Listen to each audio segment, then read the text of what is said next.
Hello, नमस्ते, सलाम वालेकुम। This is warrior academy. It's all about you.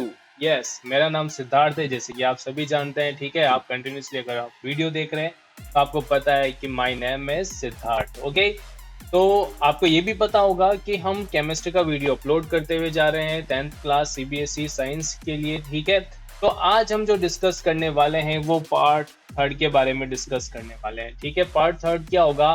Types of chemical equations. ठीक है, अब किस तरह से हमारे पास रिएक्शंस आती है वो हमने सीखा फर्स्ट में। बेसिक इंट्रोडक्शन, कैसे पता चलेगा कि यहाँ पर केमिकल रिएक्शन हो रहा है या फिजिकल रिएक्शन हो रहा है, हमने पार्ट फर्स्ट में देखा था। ठीक है, पार्ट सेकंड में हमने टाइप्स ऑफ केमिकल इक्वेशंस के बारे में पढ़ा था, और साथ ही साथ में हमने केमिकल इक्वेशंस को किस तरह से बैलेंस किया जाता है, उसकी नीड क्यों है हमारे लिए, वो भी हमने देखा है। ठीक है, तो ये बहुत सारी चीजें हमने डिस्कस करी है। अब उसके बाद हम जो डिस्कस करने वाले हैं वो डिस्कस करने वाले हैं टाइप्स ऑफ केमिकल रिएक्शंस। ठीक है, जिसमें से आपको दिख रहा है कि फर्स्ट जो रिएक्शंस है, जिसमें से आपको दिख रहा है फर्स्ट जो रिएक्शंस है वो है कॉम्बिनेशन, दूसरा है डीकम्पोजिशन रिएक्शंस। ठीक है, तो आज हम दोनों ये रिएक्शंस के बारे में डिस्कस करेंगे, और साथ ही साथ में आपको स्क्रीन पर दिख रहा है कि हम कुछ एनसीईआरटी की इंपॉर्टेंट एक्टिविटीज भी डिस्कस करेंगे। 1.4 से लेके 1.8 तक जो है आपका क्या है एक्टिविटीज जो है वो हम डिस्कस करेंगे। ठीक है, तो जल्दी से स्टार्ट करते हैं बिना किसी देरी के। और हाँ, यस बेटा, बाकी के भी आप जो इसके पार्ट है, पार्ट 1 एंड पार्ट 2, जो कि ऑलरेडी वीडियो अपलोडेड है, उसका लिंक डिस्क्रिप्शन में गिवन है, तो वहां पे जाके पहले आप उसे देख लें ताकि आपको हेल्प मिलेगा थोड़ा सा।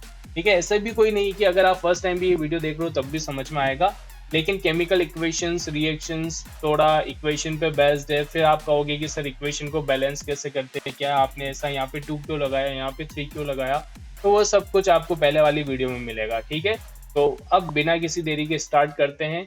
ओके बेटा, तो आज हमारा जो सबसे फर्स्ट टाइप आता है केमिकल रिएक्शन के अंदर, वो सबसे फर्स्ट टाइप हमारा होगा कॉम्बिनेशन रिएक्शंस के बारे में। ठीक है, कि कॉम्बिनेशन रिएक्शन के बारे में हम आज यहाँ पर स्टडी करने वाले हैं। तो कॉम्बिनेशन का मतलब क्या होता है कि कंबाइन करना। कॉम्बिनेशन का मतलब क्या होगा बेटा?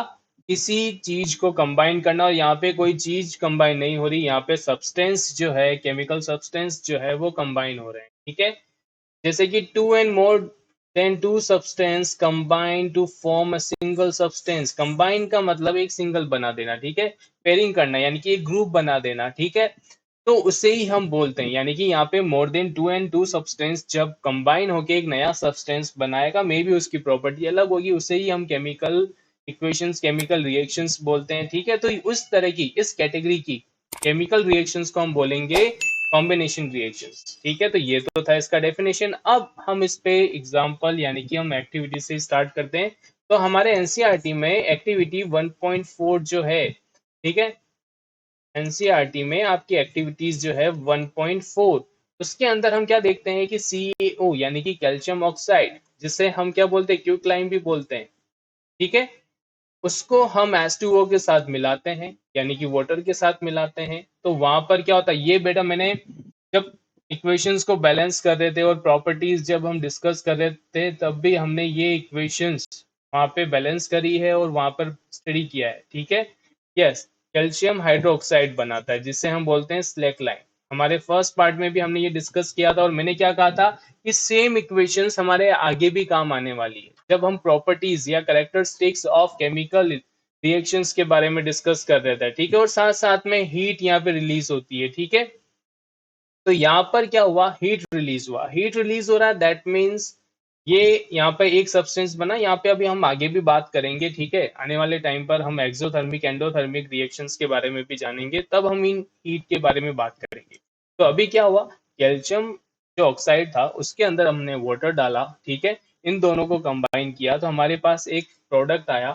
ठीक है, कैल्शियम हाइड्रोक्साइड, वो होता है आपका स्लैक लाइन। ठीक है, तो इस तरह से ये एक्टिविटी है। यस बेटा, समझ में आया? तो अब यहाँ पे हुआ क्या, CaO, अब बैलेंस भी देखते हैं कि बैलेंस है या नहीं है केमिकल इक्वेशन। कैल्शियम का 1 एटम, यस करेक्ट। दोनों तरफ ऑक्सीजन के कितने एटम है, 1 एंड 2, तो यस यहाँ पे भी ऑक्सीजन के 2 एटम है। इधर RHS साइड में यानी कि प्रोडक्ट के अंदर, तो रिएक्टेंट के अंदर हाइड्रोजन के 2 एटम है। यहाँ पर भी 2 एटम है, यानी कि ये जो इक्वेशन है बैलेंस है, तो हमें इसे बैलेंस करने की नीड नहीं है। ठीक है बेटा, तो ये था आपका एक्टिविटी 1.4 यानी कि कॉम्बिनेशन रिएक्शंस। ठीक है, ओके बेटा, तो अब हम डिस्कस करेंगे कुछ और एग्जांपल जो कि बेस्ड होंगे कॉम्बिनेशन रिएक्शंस के ऊपर। ठीक है, तो दूसरे क्या एग्जांपल्स हो सकते हैं कि फर्स्ट वीडियो पे चलते हैं। फर्स्ट वीडियो में हमने एक एग्जांपल लिया था, वही एग्जांपल हम यहाँ पर भी लेते हैं। ठीक है, जहाँ पे हमने अमोनिया, ठीक है, NH3 के साथ हाइड्रोक्लोरिक एसिड के साथ हम मिक्स कर रहे हैं, तो यहाँ पे एक ही प्रोडक्ट आ रहा है जो कि है अमोनियम क्लोराइड NH4Cl। ठीक है, अब यहाँ पे हम बैलेंस है या नहीं है वो भी चेक करते हैं। ठीक है, तो यहाँ पर नाइट्रोजन का एक एटम दोनों तरफ, रिएक्टेंट में भी एक है नाइट्रोजन, प्रोडक्ट में भी एक है। ठीक है, क्लोरीन का अगर हम बात करें Cl का, तो यहाँ पे भी Cl एक एटम है, रिएक्टेंट में भी एक एटम है।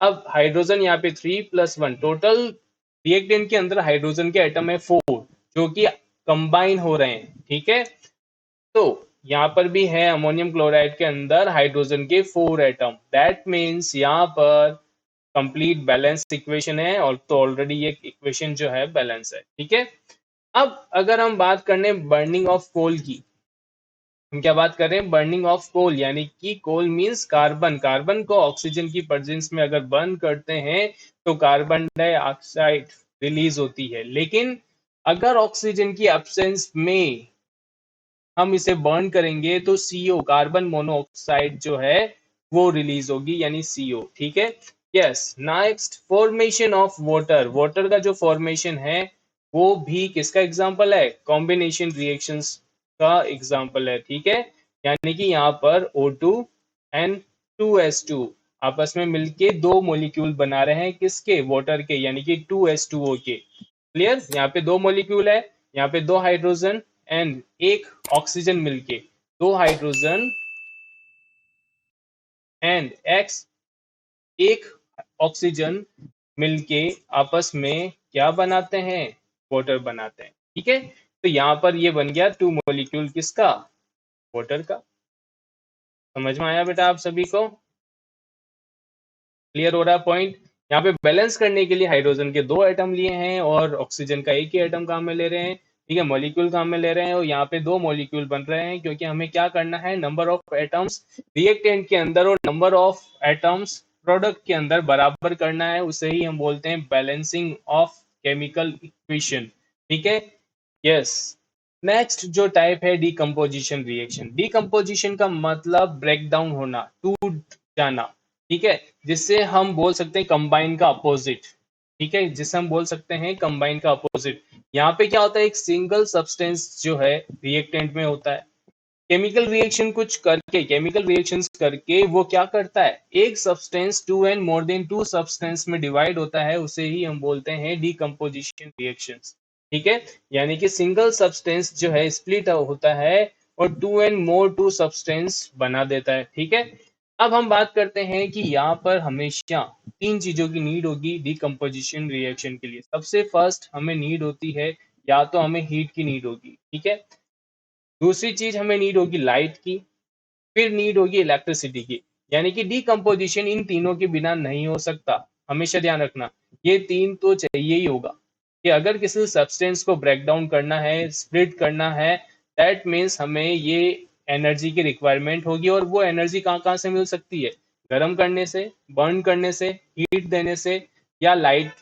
ठीक है, लाइट भी क्या होता है, फॉर्म होता है एनर्जी का। इलेक्ट्रिसिटी क्या है, इलेक्ट्रिसिटी भी एक क्या है, एनर्जी की ही फॉर्म है।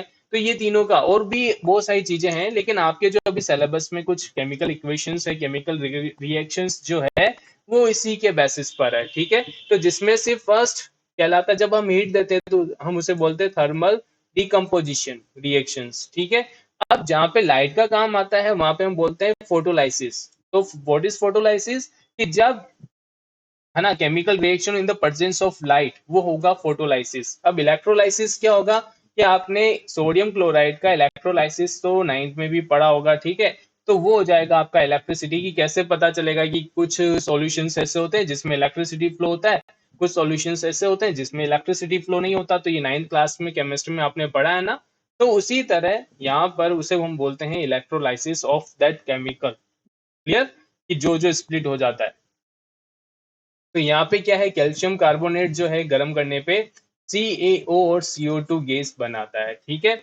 अब यहाँ पे सिल्वर क्लोराइड है, जब हम उस पे लाइट डालते हैं तो silver and chloride, sorry chlorine, दोनों अलग हो जाते हैं, ठीक है। यहाँ पे NaCl जो है Na यानी कि सोडियम और क्लोरीन दो अलग अलग स्प्लिट हो जाते हैं, ठीक है। तो अब हम इस पे बेस्ड एक्टिविटी डिस्कस करेंगे, ओके। तो अब हम स्टडी करने वाले एक्टिविटी 1.5 एनसीईआरटी का, ठीक है, जिसमें से अपने को क्या गिवन है, FeSO4 का जो मॉलिक्यूल है, दो मॉलिक्यूल्स है, ठीक है। FeSO4 क्या होता है, फेरस सल्फेट होता है, ठीक है, जिसका कलर जो है ग्रीन कलर का होता है। यहाँ पर हीट देने की वजह से बनता है फेरिक ऑक्साइड। फेरिक ऑक्साइड जो कलर होता है वो डार्क ब्राउन कलर का होता है, Fe2O3, ठीक है। अब इसके साथ साथ क्या बनता है, सल्फर डाइऑक्साइड यानी SO2 बनता है, ये गैस फॉर्म में रिलीज होता है। और SO3 जो है सल्फर ट्राइऑक्साइड, ये भी गैस फॉर्म में रिलीज होता है। कि अब आपको इस डायग्राम में अगर हम बताएं कि यहाँ पे क्या कर रहे हैं, ठीक है, बर्नर के थ्रू हम एक ट्यूब के अंदर, ठीक है, किसको गर्म कर रहे हैं, फेरस सल्फेट के क्रिस्टल्स को हम गर्म करते हैं, यानी कि सॉलिड फॉर्म में ना। तो क्या होता है कि कुछ गैसेस यहाँ पे आपको दिख रही है, तो ये जो गैसेस है वो कौन सी गैसेस है, sulphur dioxide and sulphur trioxide, ठीक है। और यहाँ पे ये प्रिकॉशंस भी रखा जाता है, क्योंकि इसकी जो गैस होती है ना, तो इसकी ये दोनों जो गैसेस होते हैं काफी अजीबो गरीब टाइप से होती है ना, कि नाक में सुरसुरी टाइप से चलने लग जाती है ना। क्या चलने लग जाती है बेटा, सुरसुरी, है ना। तो इसलिए जब भी हम ये प्रैक्टिकल करते हैं तो हम ट्राई करते हैं, मजाक करना हो तो ठीक है कि अपने दोस्त के या किसी भी के पास इसको बर्न करके नाक के पास ले जाओ, मजा आ जाएगा, ठीक है। और अपना तो दूर ही रखना है, ठीक है। तो ये सिंपल सा एक्टिविटी था 1.5, नोट कर लेना, बैलेंस है या नहीं है वो भी चेक कर लेते हैं। तो अपना रिएक्टेंट के अंदर Fe के कितने एटम हैं भैया, 2 है। सल्फर के कितने एटम हैं, 2, ठीक है, लिखा हमने 1 है लेकिन। और ऑक्सीजन के कितने हैं, 4 तो है ही, लेकिन साथ में आगे 2 लग रहा है, यानी कि कितने एटम है, 8। तो अब हम बात करते हैं प्रोडक्ट के अंदर। सबसे फर्स्ट Fe2O3 यानी कि फेरिक ऑक्साइड, ठीक है। फेरिक ऑक्साइड के अंदर Fe के 2 एटम, ऑक्सीजन के 3 हैं, S एक बार आ चुका है, फिर वापस से सल्फर डाइऑक्साइड में ऑक्सीजन है, वापस से 2, ठीक है। देन सल्फर ट्राइऑक्साइड में एक और सल्फर आ गया, ऑक्सीजन आ गए 3। तो टोटल Fe तो वैसे ही सेम है, 2 एंड 2। अब 3 प्लस 2 5, 5 प्लस 3 8 एटम कितने हैं ऑक्सीजन के, ये भी बराबर है। सल्फर के कितने एटम होने चाहिए, सल्फर के एटम होने चाहिए 2, और ऊपर भी है 2। दैट मीन्स सारा ये इक्वेशन जो है बैलेंस इक्वेशन है, क्योंकि सारे के सारे एटम्स रिएक्टेंट और प्रोडक्ट के अंदर सेम है, ओके। अब हम पढ़ने वाले हैं एक्टिविटी 1.6। 1.6 क्या है, लेड नाइट्रेट जो है यानी PbNO3 ट्वाइस, ठीक है। PbNO3 ट्वाइस जो है वो लेड नाइट्रेट है। लेड नाइट्रेट को एक टेस्ट ट्यूब में लेके बर्नर के थ्रू हम गर्म करते हैं। ये बर्नर हो गया, टेस्ट ट्यूब के अंदर हमने क्या रखा हुआ है, लेड नाइट्रेट रखा हुआ है, यहाँ पर देखो, ठीक है, बॉटम पर इसके। अब जब हम इसको बर्नर से गर्म करते हैं तो क्या बनता है, नाइट लेड ऑक्साइड बनता है।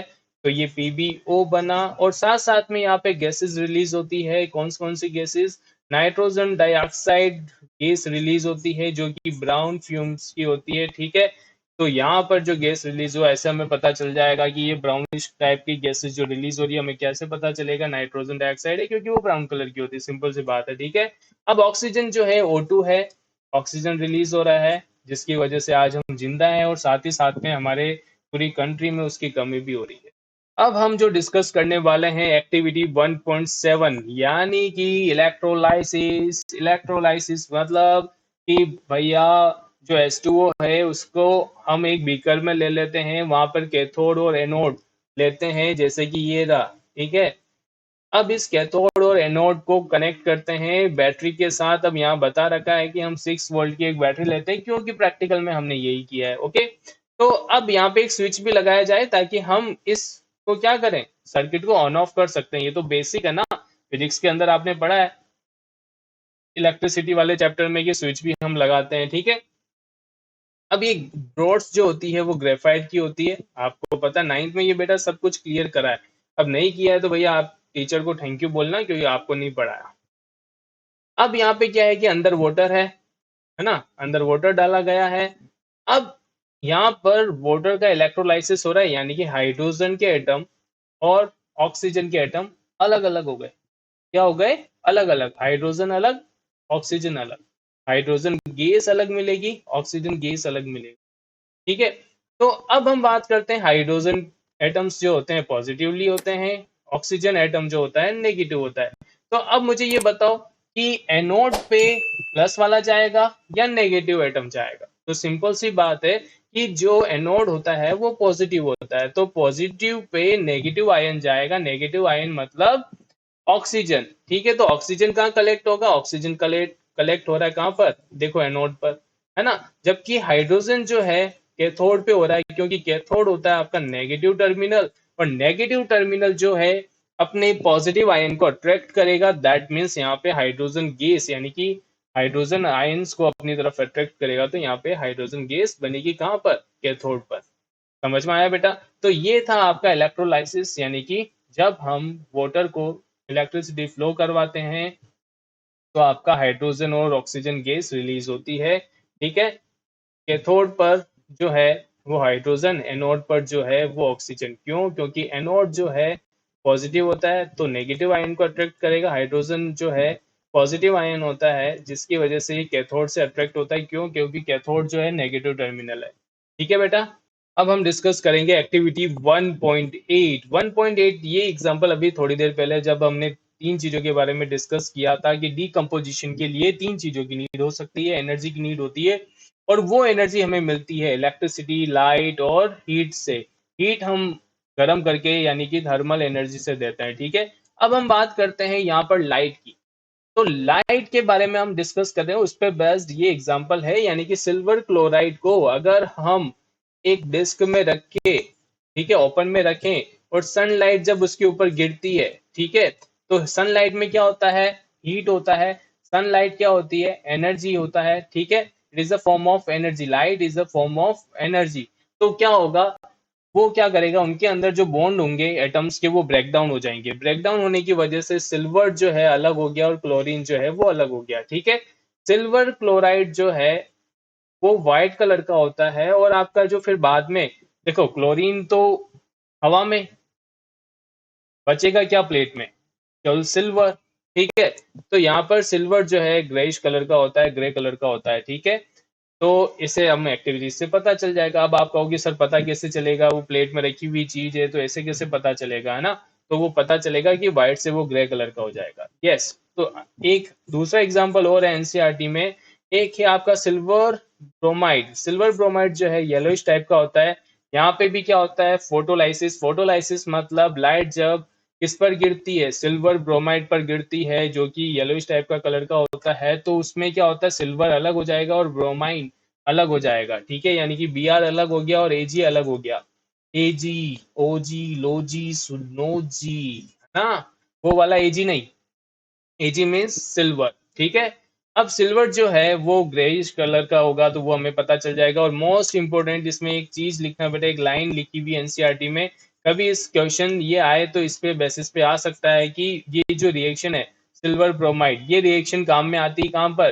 ब्लैक एंड व्हाइट फोटोग्राफी के अंदर इसको काम में लिया जाता है। याद रखना, ब्लैक एंड व्हाइट फोटोग्राफी के अंदर ये रिएक्शन काम में आती है। इससे ये रिएक्शन कहीं ना कहीं पूछी जा सकती है एग्जाम में, तो ये लाइन हमेशा दिमाग में रखना। ठीक है, वरना एनसीईआरटी वाले बेटा, एनसीईआरटी में अगर मेंशन है दैट मीन्स एग्जाम में इससे आ सकता है, तो याद जरूर रखिएगा। ओके ओके बेटा, तो आज का वीडियो यहाँ तक ही था। अगर आपको ये वीडियो अच्छा लगता है तो इस वीडियो को लाइक करें, शेयर करें, सब्सक्राइब करें और बेल आइकन पे क्लिक करें, ताकि आपको नए नए वीडियो के नोटिफिकेशन मिलते जाएं। अगर कोई भी प्रॉब्लम हो, डाउट वगैरह हो, तो आप मुझे कमेंट में मेंशन कर सकते हैं, कमेंट आप कर सकते हैं। साथ ही साथ में हम इंस्टाग्राम पर भी हैं, ये warrior academy it's all about you जो है उसका एक अकाउंट है इंस्टाग्राम पर, तो उसका डिस्क्रिप्शन लिंक में गिवन है, तो आप वहां जाकर भी मुझे फॉलो कर सकते हैं। ठीक है, ताकि आपको कोई भी डाउट हो किसी भी बुक से, किसी भी चीज से, तो आप मुझे फोटो क्लिक करके आप मुझे सेंड कर सकते हैं। और जैसे ही मेरे पास अच्छे खासे डाउट हो जाएंगे इस चैप्टर से, अच्छे खासे का मतलब 5 से 10 मिनट का वीडियो इस पे बन सके, कोई ऐसा डाउट है जिस पे 5 मिनट डिस्कस हो सकता है, तो मैं उसका 5 मिनट का वीडियो बना के